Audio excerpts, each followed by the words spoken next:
এক নম্বর সেটিংস এর জন্য আপনারা আপনাদের আইফোন থেকে চলে যাবেন সেটিংসে। নিচের দিকে একটা অপশন দেখতে পারবেন জেনারেল, জাস্ট জেনারেলে ক্লিক করে দিবেন। জেনারেলে ক্লিক করার পরে স্ক্রল করে নিচের দিকে আসবেন। এখানে একটা অপশন দেখতে পাবেন অ্যাপ রিফ্রেশ, এখানে ক্লিক করবেন।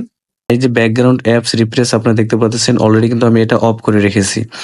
কারণ এটা অফ করার পরে আমার আইফোন কিন্তু আগে অনেক গরম হতো, আইফোন 14 প্রো ম্যাক্স গরম হয়ে যেত। এখন এটা অফ করার পরে আমার ফোন অনেক অনেক ঠান্ডা থাকে। আমার ফোন আগের মতো আর গরম হয় না। এটা কিন্তু একদম পরীক্ষিত সেটিংস। এই সেটিংসটা আপনারা করে নেবেন, 100% আপনারা আপনাদের আইফোনটি ঠান্ডা থাকবে। এই যে এখান থেকে দেখুন আমি এটা প্রথমে কিন্তু আপনাদের এইভাবে থাকবে wifi and cellular data, just এটা এখান থেকে অন করা থাকবে। আপনারা উপরে থেকে জাস্ট অফে ক্লিক করে এটাকে অফ করে দিবেন, বাস হয়ে যাবে।